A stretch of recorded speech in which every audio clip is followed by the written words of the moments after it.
En entrant dans le luxueux appartement de Madame Lefebvre, un sentiment de malaise m'envahit aussitôt. L'odeur d'un parfum fort et coûteux flottait dans l'air, mêlée au parfum de fleurs fraîches.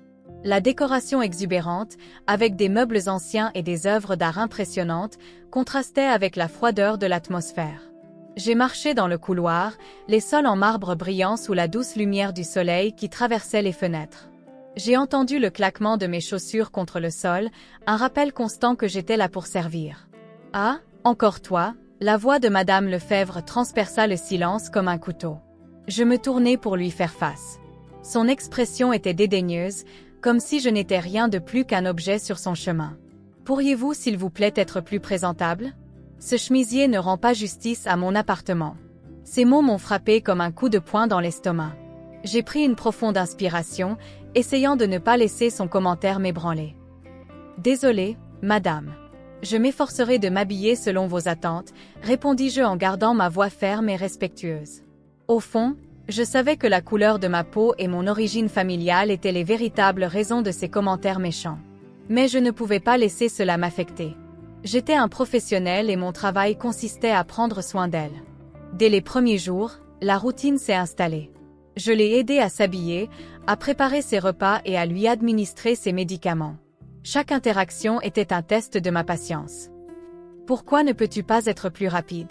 se plaignait-elle souvent, ses yeux me lançant des regards méprisants. « C'est inacceptable. Un jour, tu regretteras de ne pas avoir fait plus d'efforts. » À chaque critique, je ressentais une pointe de douleur, mais j'essayais de me concentrer sur mon objectif, prodiguer les meilleurs soins possibles. À une occasion, alors qu'elle arrangeait ses vêtements, une robe en soie d'un bleu profond a attiré mon attention. C'était beau, mais je n'oserais pas poser de questions sur son histoire. La robe était entourée d'autres pièces qui semblaient avoir été laissées de côté, comme si Madame Lefebvre avait abandonné la joie de sa vie, tout comme elle avait abandonné la bonté de son cœur. Cette nuit-là, alors que je me préparais à aller me coucher, une vague de souvenirs m'a submergée. Je me souvenais de mon enfance, des câlins chaleureux de ma mère et des histoires que mon père racontait sur les héros et les réalisations. Je me suis souvenu que, malgré les difficultés, nous étions une famille unie, pleine d'amour et d'espoir. Ces souvenirs me réchauffaient et je savais que l'hostilité de Madame Lefebvre ne pourrait éteindre la lumière que je portais en moi. « Je ne suis pas comme toi », pensais-je en me regardant dans le miroir.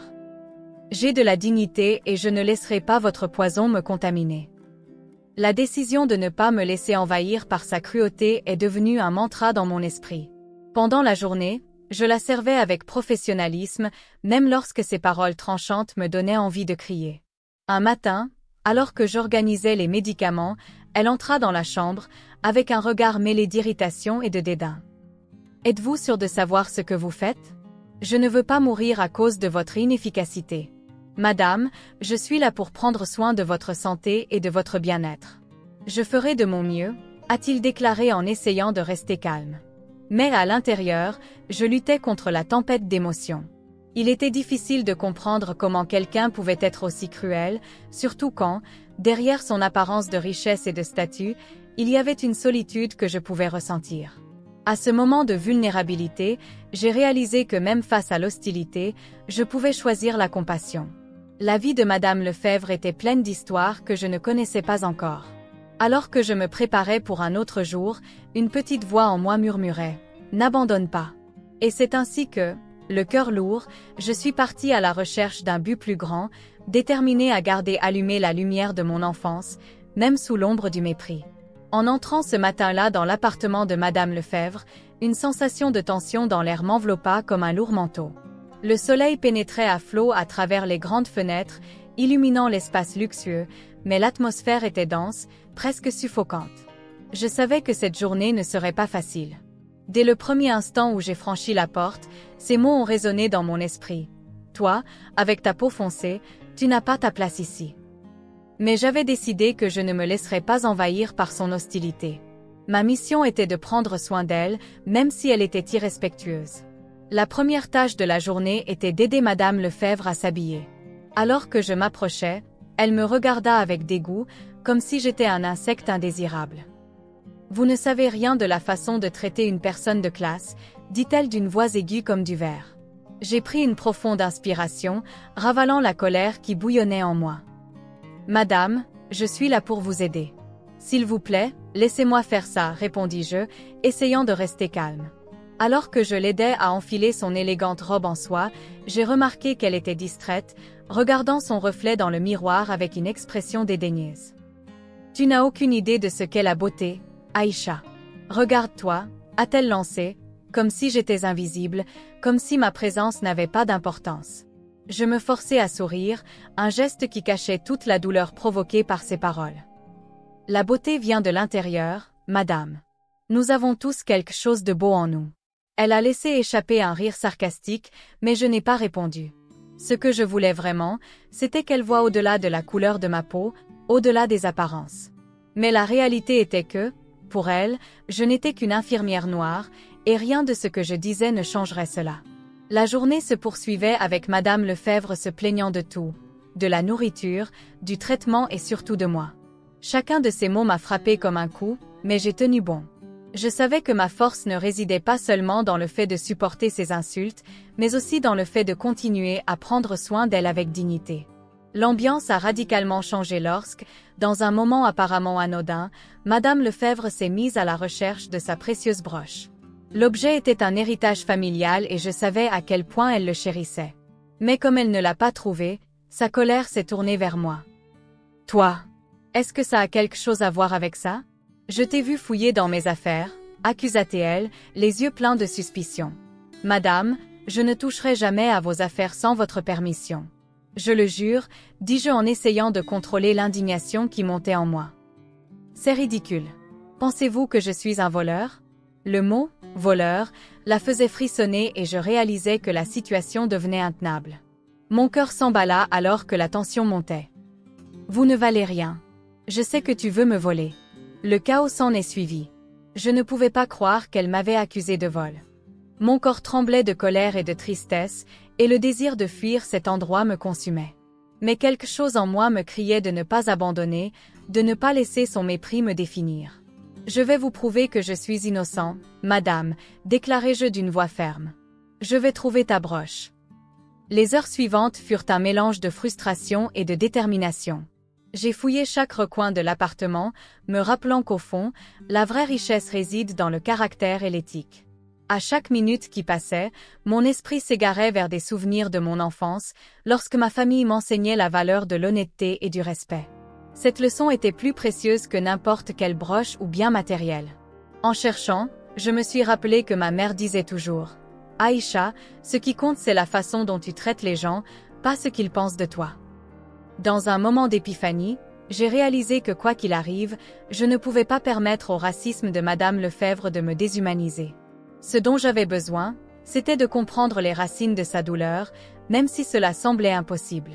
Quand j'ai finalement trouvé la broche cachée sous le lit, un mélange de soulagement et de tristesse m'a envahi. En regardant cet objet brillant, j'ai réfléchi à ce que cela signifiait pour elle et à la manière dont je pourrais lui faire face, mais j'ai décidé que ce n'était pas le moment. Au lieu de cela, j'ai choisi d'observer et de réfléchir. Ce geste d'accusation venait d'un profond sentiment d'insécurité et de peur. Je voulais comprendre Madame Lefèvre, non seulement comme une patiente, mais comme une femme, comme quelqu'un qui portait aussi ses propres blessures. Les nuits étaient devenues longues et fatigantes. La chambre de Madame Lefèvre, qui était auparavant un environnement plein de luxe et d'ostentation, se transforme désormais en un espace de fragilité et de vulnérabilité. En la regardant attentivement, une partie de moi ressentait un étrange mélange de compassion et de tristesse. La femme âgée, avec sa peau ridée et ses cheveux blancs comme neige, perdait sa bataille contre la maladie. Avec chaque jour qui passait, la flamme de sa vie s'éteignait et j'ai été obligée de faire face à la réalité. Derrière son comportement dur se cachait une femme qui essayait simplement de gérer ses peurs. Une nuit, alors que je l'aidais à s'installer dans son lit, j'entendis des murmures qui semblaient s'échapper de ses lèvres tremblantes. Je restai immobile un moment, hésitant, mais la curiosité me rapprocha. « Aïcha » murmura-t-elle, son ton était différent, presque nostalgique. Je dansais sous les étoiles. Ces mots flottaient dans l'air, faisant surgir l'image d'une jeune femme pleine de vie. Je me suis penchée un peu plus près, essayant de capturer chaque fragment du souvenir qu'elle partageait. « As-tu dansé ?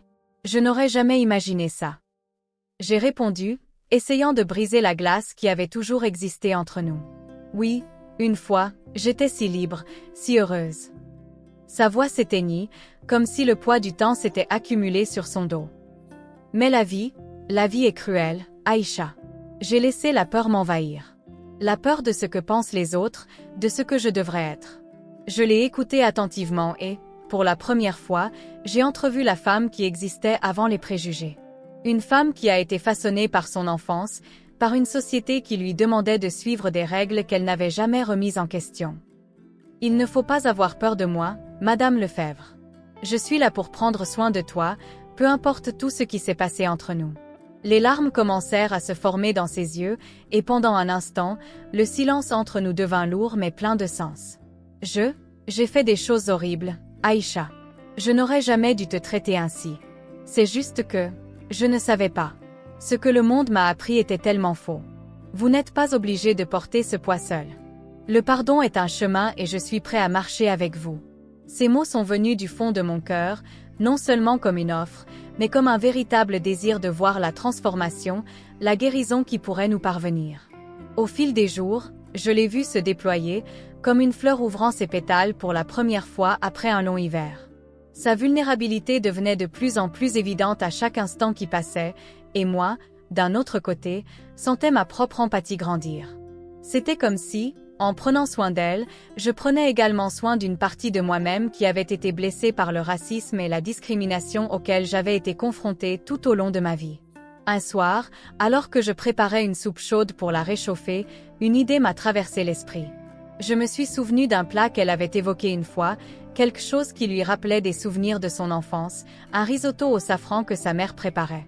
L'image de sa jeunesse, d'une époque où la vie était plus simple et où l'amour n'était pas éclipsé par les préjugés, m'a inspirée. Je vais vous préparer quelque chose de spécial, Madame Lefebvre. Un plat que ta mère a préparé. J'espère que vous l'aimerez.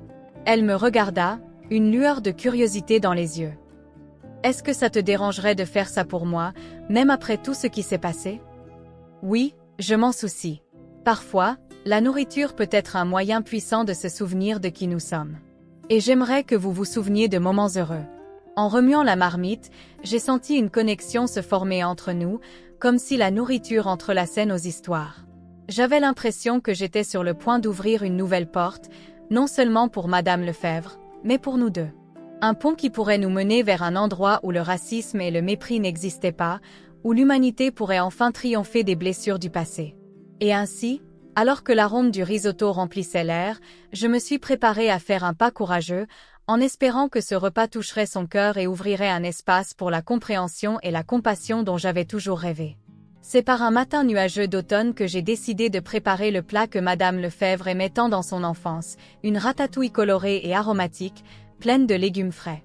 Alors que je coupais les aubergines et les tomates, le souvenir de son expression dédaigneuse me peinait encore, mais j'étais déterminée à montrer que j'étais plus que le rôle d'infirmière.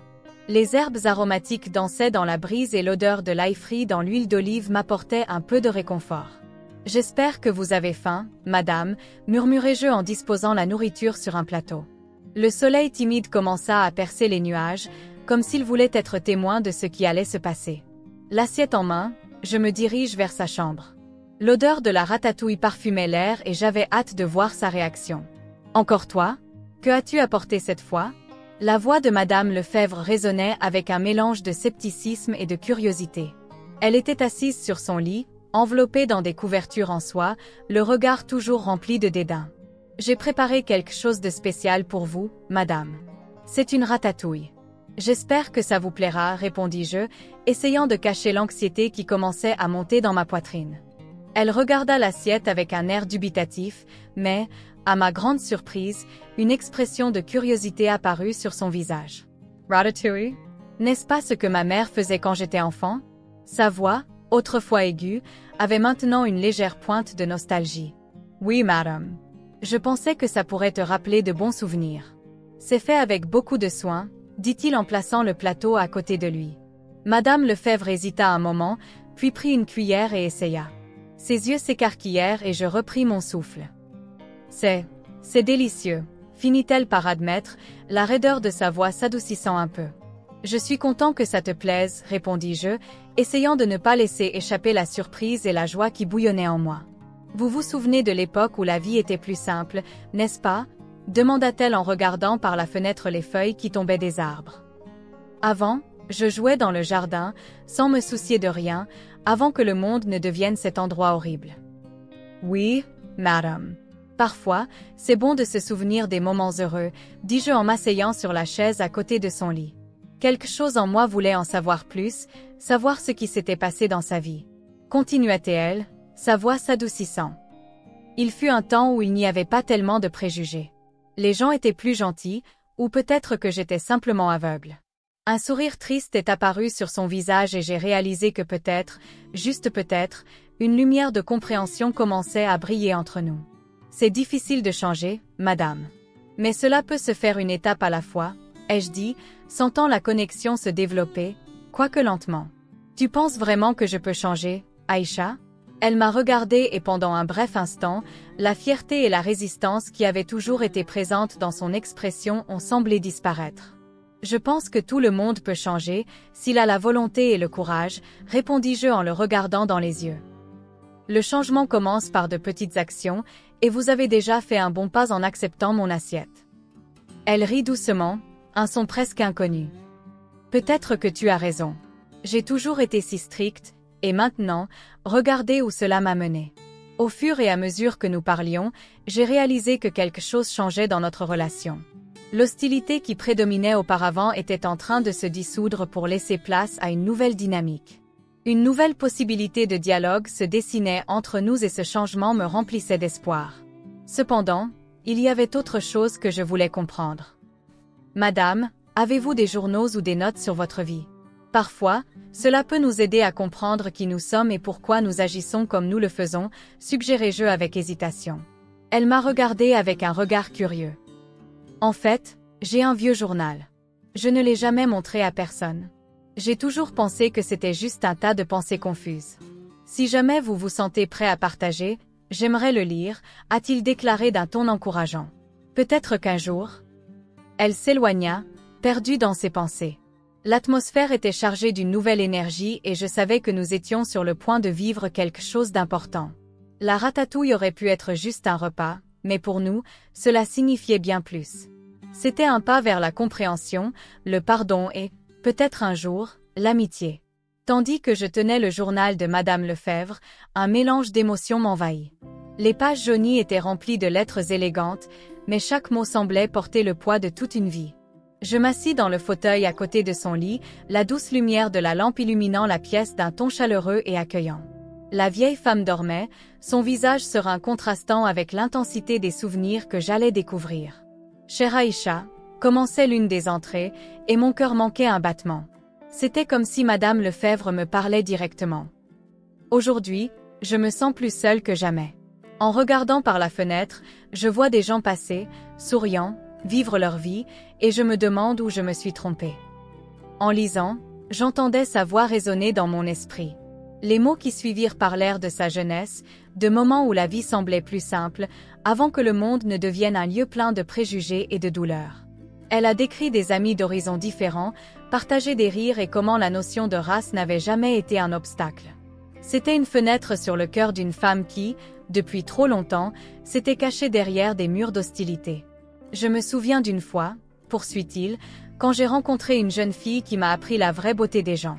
Elle avait la peau plus foncée que la mienne, et pourtant, elle était la lumière de mon été. Pourtant, au fil du temps, j'ai laissé mes peurs et mes insécurités se transformer en murs.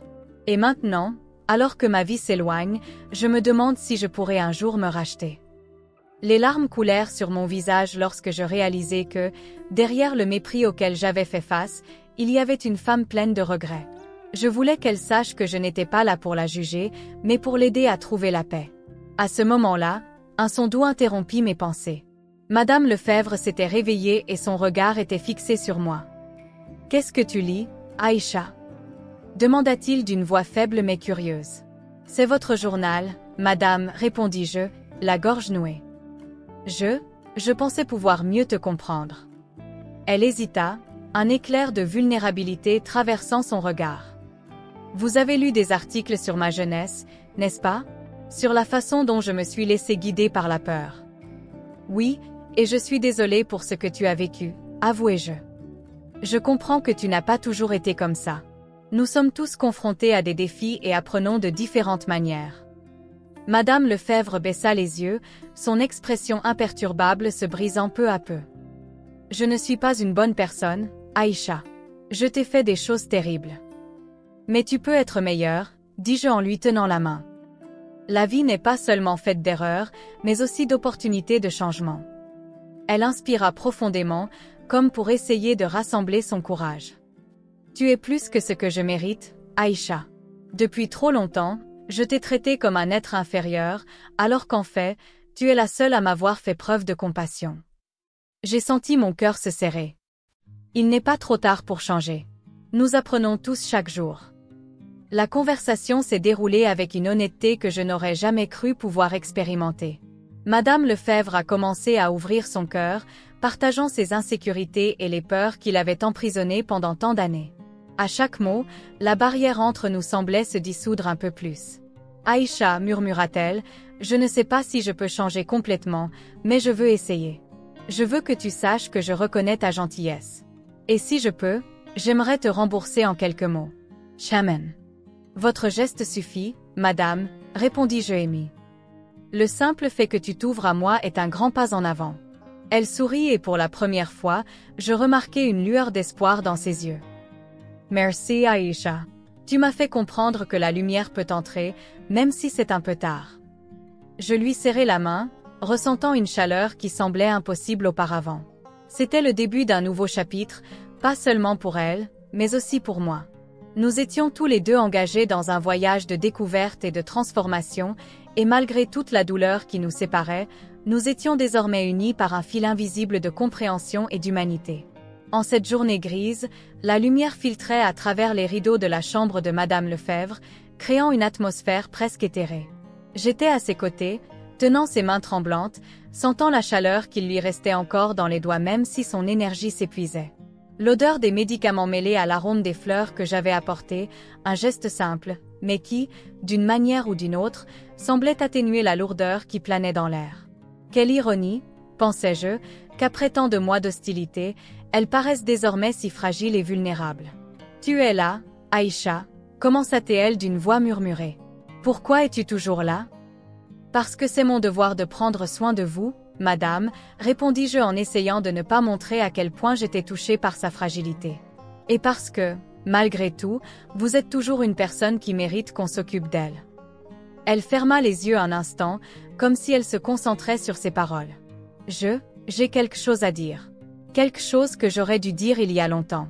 J'ai senti mon cœur s'accélérer. Qu'est-ce qui pouvait être si important pour qu'elle soit prête à changer le ton de notre relation? Je vous écoute, madame. Elle a ouvert les yeux et il y avait une honnêteté que je n'avais jamais vue auparavant. J'étais une idiote, Aïcha.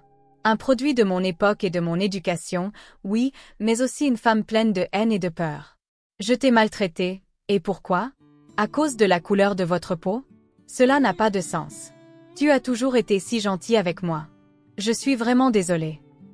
Les larmes ont commencé à lui monter aux yeux et je les ai rapidement essuyées avec un mouchoir que j'avais à côté de moi. C'est difficile, madame. Ce que tu m'as fait était douloureux. Mais j'ai aussi appris à voir au-delà de la haine. Tu es une femme extraordinaire, Aïcha.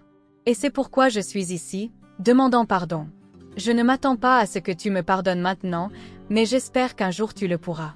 Il y avait une vulnérabilité dans sa voix qui me faisait penser à toutes les fois où je l'avais vue comme une figure impénétrable. Le pardon est un chemin difficile, madame. Mais votre sincérité me touche profondément. Elle sourit tristement, comme si un fardeau avait été enlevé de ses épaules. J'ai un dernier souhait, Aïcha. Dans mon testament, je vous ai légué une part importante de mon héritage. Un acte de réparation, peut-être. Je l'ai regardé, essayant de comprendre ces mots. Madame, ce n'était pas nécessaire. Ce que vous m'avez fait ne peut pas être réparé avec de l'argent. Je sais. Mais je veux que tu l'utilises pour quelque chose de bien. Aider les autres, lutter pour ceux qui, comme vous, sont confrontés à la discrimination et au mépris. Vous êtes infirmière, aide-soignante et le monde a besoin de personnes comme vous. Mon cœur rempli d'émotions contradictoires. Je ne sais pas quoi dire. Dites que vous allez utiliser cela pour faire une différence. Parce que tu le peux, Aïcha. Et tu devrais le faire. La conversation m'emmenait dans un endroit que je n'aurais jamais imaginé voir, la véritable transformation de Madame Lefèvre. Elle n'était pas seulement la femme qui m'avait maltraitée, elle était devenue quelqu'un qui, sur son lit de mort, cherchait la rédemption et la compréhension. Je promets que je ferai quelque chose de significatif, répondis-je, la voix brisée. Je profiterai de cette opportunité pour aider les autres et lutter contre le racisme dans le domaine des soins de santé. Elle sourit, un sourire qui semblait alléger le poids de décennies de ressentiment. C'est tout ce que je pouvais espérer. Tu mérites un avenir radieux, Aïcha. Alors qu'elle fermait les yeux, j'ai laissé les larmes couler librement.